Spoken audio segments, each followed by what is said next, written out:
नमस्कार। आज हम बात कर रहे हैं पुरी की विश्व प्रसिद्ध रथ यात्रा के बारे में।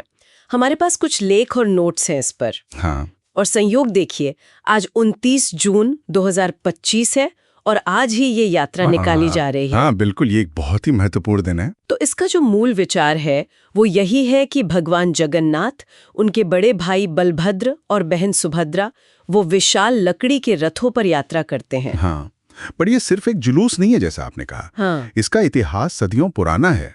मतलब पुरी का जो जगन्नाथ मंदिर है वो खुद 12वीं सदी में बना था।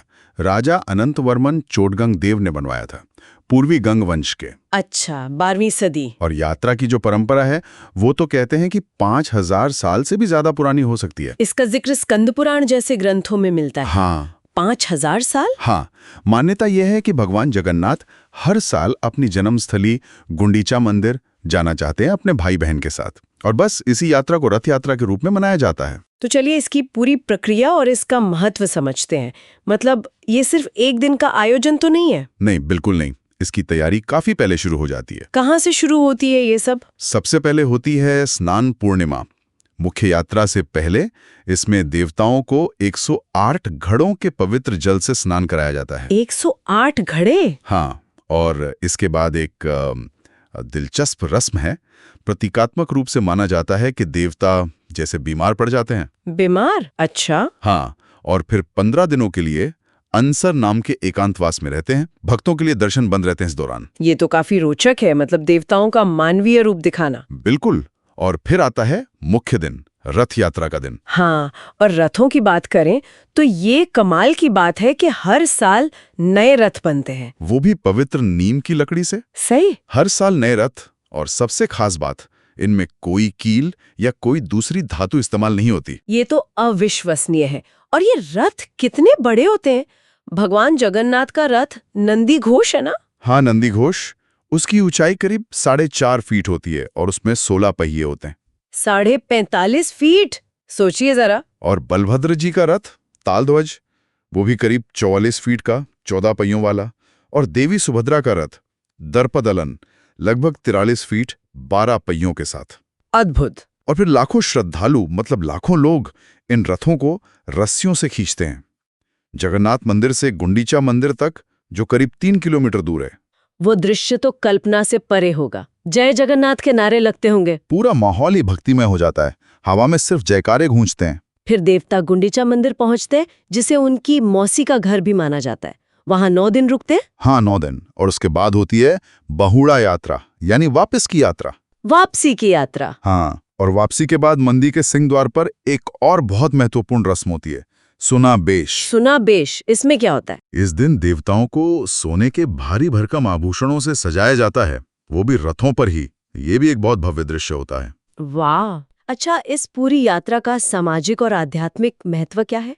मैंने एक खास बात पढ़ी थी कि कोई भी रथ खींच सकता है। बिल्कुल, और यही इसकी सबसे बड़ी खूबसूरती और महत्व है। ये एकता और समानता का प्रतीक है। मतलब किसी भी जाति, किसी भी धर्म का व्यक्ति रथ खींचने में भाग ले सकता है। ये तो बहुत बड़ी बात है, खासकर पुराने समय के हिसाब से। हाँ, उस दौर में जब जातिगत भेद बहुत थे, ये एक तरह का सामाजिक संदेश भी था। और ये भी माना जाता है कि रथ खींचने से पाप धुलते हैं, पुण्य मिलता है। चैतन्य महाप्रभु जैसे संतों ने इसे और भी लोकप्रिय बनाया था मध्यकाल में। और अब तो ये सिर्फ पुरी या भारत तक ही सीमित नहीं रही। नहीं, बिल्कुल नहीं। अब तो आइस्कॉन जैसी संस्थाओं ने इसे पूरी दुनिया में फैला दिया है।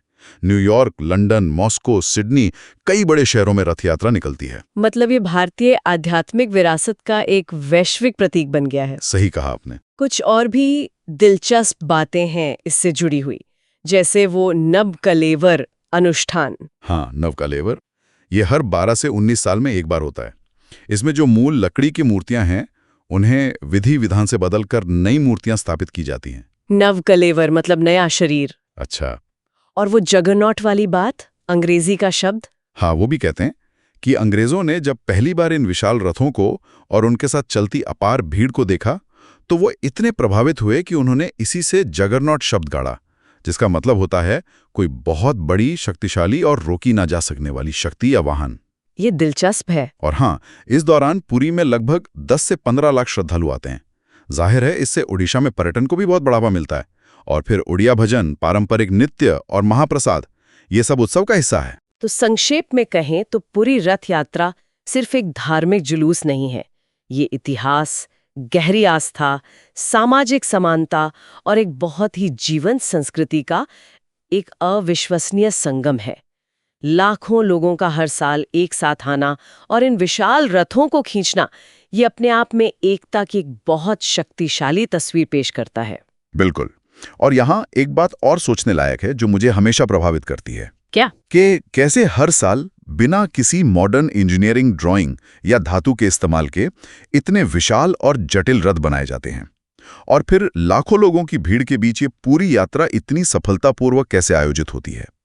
यह असल में प्राचीन भारतीय इंजीनियरिंग कौशल और सामुदायिक सहयोग, मतलब कम्युनिटी पार्टिसिपेशन की क्षमता का एक अद्भुत उदाहरण है। इस पर और भी सोचा जा सकता है कि वो क्या सिद्धांत थे, क्या व्यवस्था थी।